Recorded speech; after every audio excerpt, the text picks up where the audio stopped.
He's recognized as one of the fathers of artificial intelligence. Yoshua Bengio's work in the 1990s and 2000s has contributed to the foundations of chatbots like OpenAI's ChatGPT and Google's Bard. Born in France in 1964, Bengio grew up in Canada, where he began programming at age 11, inspired by science fiction literature and TV shows. Today, Bengio is one of the biggest voices warning the world about the necessity of having control and regulations on AI technology. More than fearing machines turning evil, Bengio is more concerned about how humans might use artificial intelligence to harm others. In March, he and other prominent AI scientists signed a letter urging tech companies to pause AI development until the industry can agree on regulations. And alongside leading AI personalities Dario Amodei and Stuart Russell, he testified before a US congressional hearing, warning that the frantic pace of AI development, in the wrong hands, could be used to create biological weapons. So, is AI an existential threat to humanity, or is it a tool that will transform our lives for the better? Computer scientist Yoshua Bengio talks to Al Jazeera.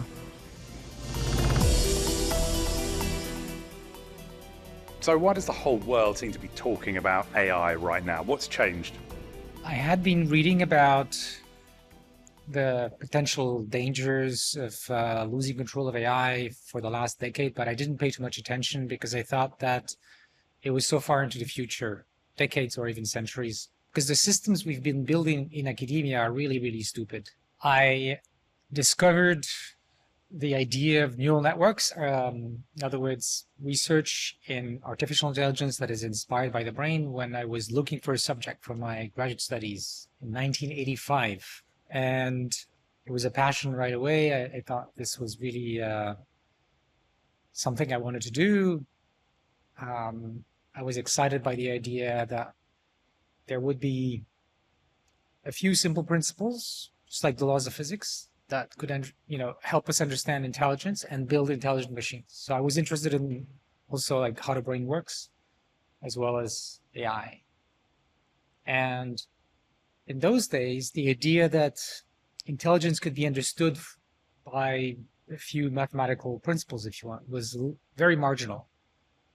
But the last few decades really give us a lot of evidence that it's probably true, which means it's easier than people thought in those days to build intelligent machines and to understand the brain.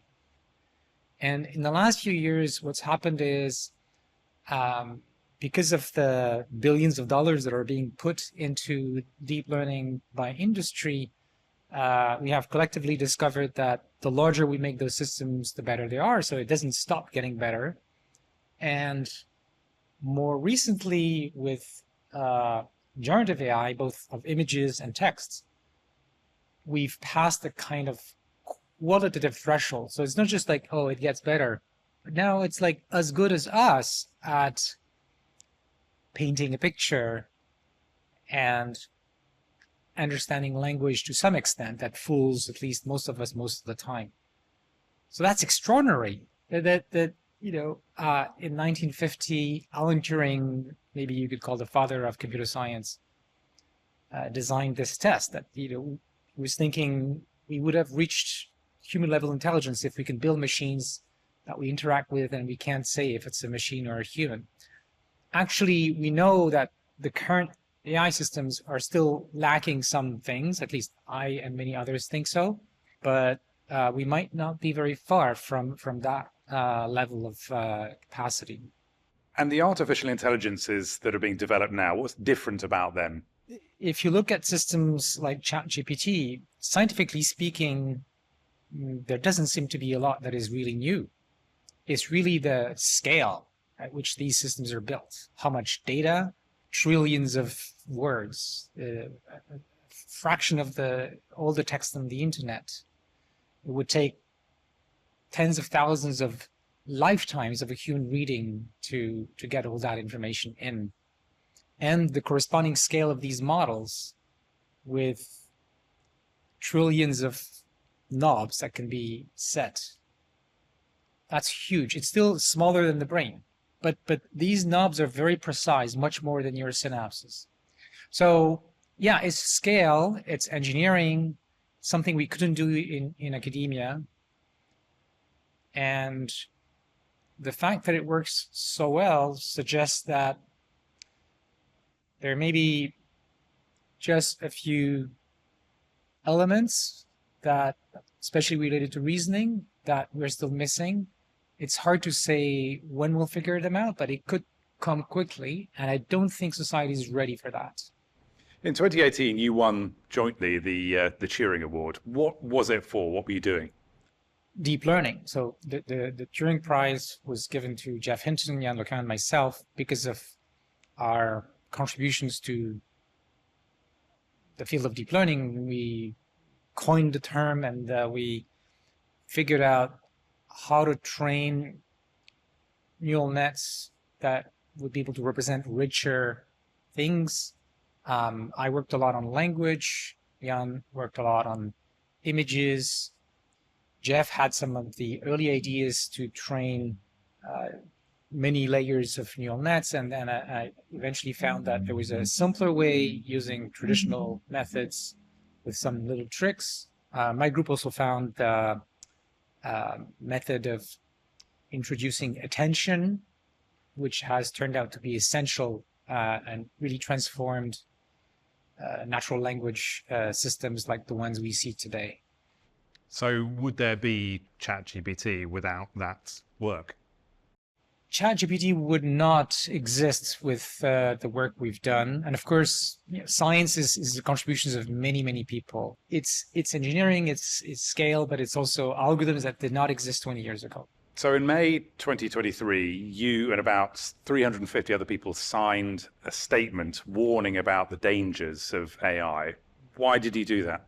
Early on during the winter, playing with ChatGPT, I started worrying that maybe we're not far, and what would be the consequences? And I started reading more of the research that's been done to study whether we can build machines that we will not lose control of, that we can control fully. And the horrible realization is we don't know how to do that yet, after a decade of research trying to figure it out. And I don't think we have another decade before we reach the point where machines are smarter than us. Maybe it's going to take more time, but at the rate at which we're progressing, I don't think so. So it's time to raise the alarm.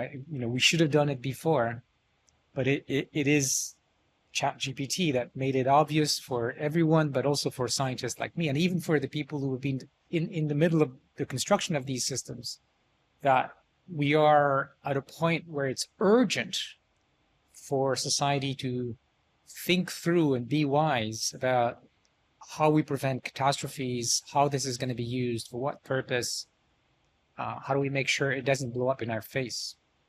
What kind of catastrophes are you thinking about? I mean, there's already harm that's being done by AI because these systems don't do what we intend. This is called the alignment problem. And people have built systems that were intended to do well in, say, face recognition, but they didn't intend that they would behave badly on people of color. But this is what has happened. Now, this misalignment between what the humans want and what the machine does can actually get worse as the machines have more capabilities. Let me give you some examples from science fiction. Space Odyssey 2001, HAL 9000. It's smarter than at least on some levels, it's smarter than the astronauts that are there. And it has a mission, some military mission. And having such a goal means that it can't allow to be turned, can't allow that it be turned off. It wants to preserve itself to be able to achieve its mission. So when the astronauts think that there is something maybe going wrong with the AI and think of turning it off, HAL kills one of them and wants to kill the other one and kills the others. So as soon as a machine has self-preservation goals, and if these goals are sufficiently strong compared to other goals, then there's a chance that what the machine wants and that what we want, what we need, are not going to be aligned. And so long as this machine isn't smart enough, like, every living being wants to survive, but they're not smarter than us. But if these machines are smarter than us, then we are potentially in danger. So this alignment problem, we have it all around us. Companies making contracts with each other. We build machines that don't do exactly what we want. But when those systems become really powerful, this can turn really bad. Before we get there, there are other things that may be at least as worrisome, because they might happen before we even get that chance, which is humans intentionally using very powerful AI systems for nefarious reasons. So the example that was raised at the US Senate and that I've been also talking about is bioweapons. Right now, it takes a lot of expertise to design a new dangerous virus. So very few people in the world can do it, and the bad guys typically don't have that expertise. But you can interrogate ChatGPT or maybe the next version and get enough information that you would not otherwise have to design such dangerous pathogens. At least this is the path in which we are. It might be just a couple of years where this is possible. And the bad news is we don't really know how to design these systems to make sure they're not going to output things that could be dangerous, that could help bad actors, for example. It could help them with bioweapons. It could help them with chemical weapons. Could help them with cyber attacks. We can think of many kinds of scenarios. And of course, one thing that's worrisome, even shorter, is the next U.S. election or other elections around the world which could matter, where it doesn't seem far-fetched to think that you take something like these large language models, state of the art, and you can just tune them a little bit, and it doesn't take millions of expensive machines of compute. You can tune them a little bit for a task like be a troll that's going to push the needle and change people's opinions just enough to win the election. Is democracy safe in an AI world? No. And it's not because of the AIs, it's because of humans, and because once you give very powerful tools to humans, they will use them in all the possible bad ways. So long as the tools are not so powerful, there are other humans who can counter that, and we have the police, and we have the military, and we have all kinds of ways to protect ourselves. But if those tools become so powerful that one could kill millions of people with them, like nuclear weapons. So what do we do with nuclear weapons? Do we make nuclear weapons available to everyone? No. We don't do that, obviously. And so now it's like we are at the point where we can see in coming years that we'll have something like nuclear weapons, except that it doesn't require nuclear material. It just requires software and hardware, and the software can be downloaded and the hardware can be bought. When Robert Oppenheimer created the first atomic bomb, he famously said that he had become death, the destroyer of worlds. As a creator of AI, do you know how he felt? I wasn't there, obviously, but I can imagine. And he and others, because it was a group thing, a community of people working together, really thought that they had to do it because they were afraid that the Germans would build a bomb and it would be worse. So it's not an easy moral situation in which they were. One thing that is interesting, and maybe there are some parallels, is that a lot of scientists, AI scientists, are now, like myself, are now realizing, ooh, we have something more dangerous than we expected in our hands, and we have contributed to that. And what it means for me, and I think that's what happened with Oppenheimer, is we also have a responsibility to speak up and say, this is dangerous. We need to be very careful. And we can't just, go our usual ways. This is something that requires a wisdom, that requires a democratic discussion so that we take the right decisions. You spent much of your career developing AI. So do you have any regrets about the direction that AI has gone and your role in it? Well, regrets, maybe if I had known how things would unroll, I would have started thinking about AI safety earlier. But I didn't anticipate the speed at which things moved. So maybe regret is not the right word. It's more like I feel compelled to do something about it. I feel like people who understand how these things work have an extra duty to think about how we can preserve humanity and democracy. So that's what I want to do. Let's talk about that then. How do we preserve it? How do we put the right brakes on and put the right regulations in place? So first, we need to hurry, because as I said, there are chances that these systems could be used as soon as in the coming year or two. And then as they get stronger, the danger grows. So what can we do? The most immediate danger, I think, is not loss of control. The most immediate danger are malicious uses. So we want to reduce the number of people who have access to dangerous technology. Frankly, I don't think that the strategy of making your trained models and code available to everyone is wise. At least there's a threshold where we should say, no, this is too dangerous. And I made like little calculations that say something like, if we reduce the number of people who have access to these systems by, say, 1,000 times, we can win almost as much in the probability of something bad happening. So this is the first thing we need to do. We need to control access. We need to have licensing.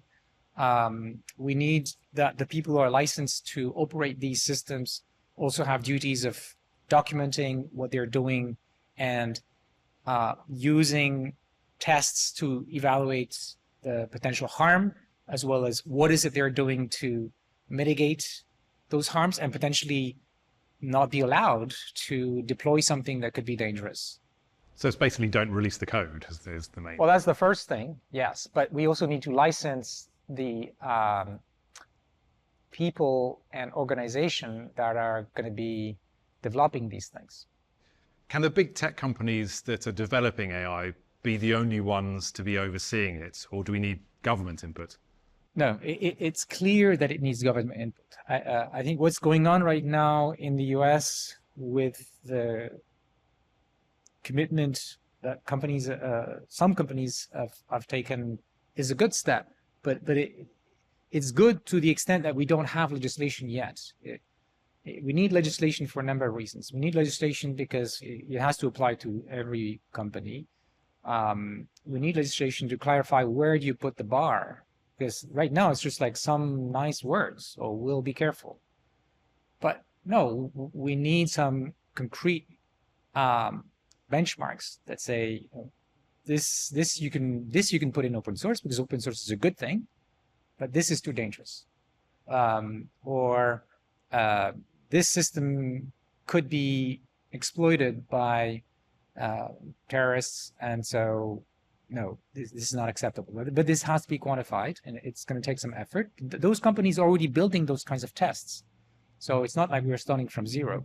But we need to to make that the same for all the companies, then we can't stop at the US. It has to be something that we do for the whole world, especially right now, the countries where there is capacity for large AI systems, notably China and some European countries, the UK, France, Germany, but ultimately every country, because if there are regulations in a few countries that say you're not allowed to do that, you can just, software and hardware is easy to move in a different country. And then computer viruses or biological viruses don't see borders, right? They will just go through. So ultimately, we need international treaties with the international community coming and setting up minimal guardrails for safety for everyone.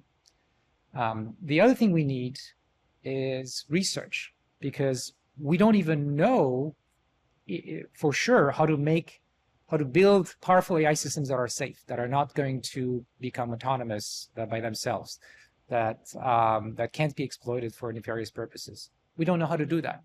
There are different proposals, different companies do things, but really there's a lot of unknowns. And so what I've asked the Senate is we need to invest globally, could be companies, governments, some mix, at least as much on protecting the public, democracy, humanity, in other words, safety, as we are in improving the intelligence, the capabilities of these AI systems. And right now, it's probably a ratio of 100 to 1. So that's like the urgent thing, that is an investment to protect us so that we can design the right regulation in the first place. And then the other recommendation I have is also maybe a little bit longer term, but even if we had regulation, it's not going to be foolproof.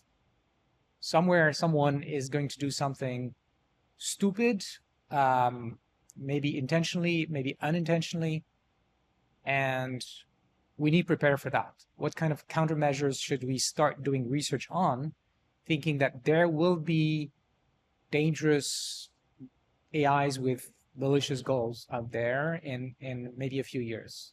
How long do we have to get this right? Well, the problem is we don't know the rate at which things are going to progress, but we need to plan for the worst. And that could be just a few years, maybe 3, 4, 5 years. If we're lucky, maybe it's going to be 20 years, but I can't say. And we don't want to bet humanity's future or, huge catastrophes and, threatening democracy on, oh, this scientist thinks it's going to be 20 years. This scientist thinks it's going to be 5 years. No, we have to, the stakes are so high, we have to invest in protection as soon as possible. Has this made you think differently about your research and the avenues that you want to take it? Yes. And I'm not yet completely sure what I should do, but I'm sure I need to change my path, my research path. So clearly I want to spend a lot more time working on AI safety. So there's already rich literature. I need to read a lot more than I have already. I need to see where I can help the most. I also would like to help with countermeasures, because that's maybe the more technical thing. I'm not a policy person. I'm a computer scientist, and and also thinking of what kinds of organizations are needed and to carry that kind of research moving forward. Is AI humanity's greatest threat, do you think? We need different people to work on different threats. We need to deal with climate change. But climate change is much more predictable than the dangers of AI. The world is not going to, go completely crazy in the next 5 years with climate change. It's going to get worse and worse slowly. So in the long run, we need to do that, and we need to start now. Thing with AI is there's a lot more uncertainty. So we need to do a lot more research, but we need to also start the preventative measures now. So because of my expertise, I've been working on AI to fight climate change, and I'd like to continue that kind of work. But I feel like where I can make the most difference is in protecting the public. Wonderful. Thank you very much.